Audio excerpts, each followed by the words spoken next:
থাইল্যান্ডের ব্যাংকক থেকে উত্তর পূর্বাঞ্চলের একটি প্রদেশে যাওয়ার পথে যাত্রীবাহী ট্রেনের ওপর একটি ক্রেন ভেঙে পড়ায় ভয়াবহ দুর্ঘটনা ঘটেছে। এতে ২২ জন নিহত এবং ৫৫ জনেরও বেশি মানুষ আহত হয়েছেন। আন্তর্জাতিক গণমাধ্যম আল জাজিরার প্রতিবেদনে এ তথ্য জানা যায়।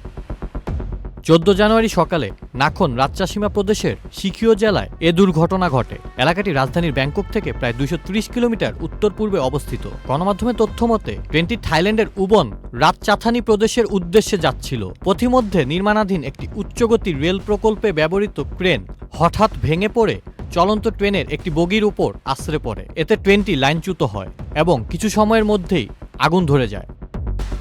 দুর্ঘটনার পরপরই ঘটনাস্থলে উদ্ধার তৎপরতা শুরু হয়। পুলিশের পক্ষ থেকে জানানো হয়েছে আগুন দ্রুত নিয়ন্ত্রণে আনা হয়েছে এবং উদ্ধার অভিযান এখনো চলমান। সামাজিক যোগাযোগ মাধ্যমে ছড়িয়ে পড়া ভিডিওতে দেখা যায় উদ্ধারকর্মীরা ধ্বংসস্তূপের ভেতরে আটকে পড়া যাত্রীদের বের করে আনতে ধাতব কাঠামো কেটে কাজ করছেন। স্টেট রেলওয়ে অফ থাইল্যান্ড জানিয়েছে ট্রেনটির আসন বিন্যাস অনুযায়ী এতে ১৯৫ জন যাত্রীর নাম ছিল, তবে বাস্তবে ট্রেনে থাকা যাত্রীর সংখ্যা এর চেয়ে কম বা বেশি হতে পারে। দুর্ঘটনার পর থাইল্যান্ডের উপপ্রধানমন্ত্রী ও পরিবহন মন্ত্রী ফিপাত রাচাকিত প্রাকন এই ঘটনায় একটি তদন্ত কমিটি পরিচালনার নির্দেশ দিয়েছেন। দুর্ঘটনার প্রকৃত কারণ নির্ধারণ, নির্মাণ কাজে গাফিলতি ছিল কিনা এবং নিরাপত্তা মানদণ্ড যথাযথভাবে মানা হয়েছিল কিনা এসব বিষয় তদন্তে খতিয়ে দেখা হবে বলে জানিয়েছে সংশ্লিষ্ট কর্তৃপক্ষ।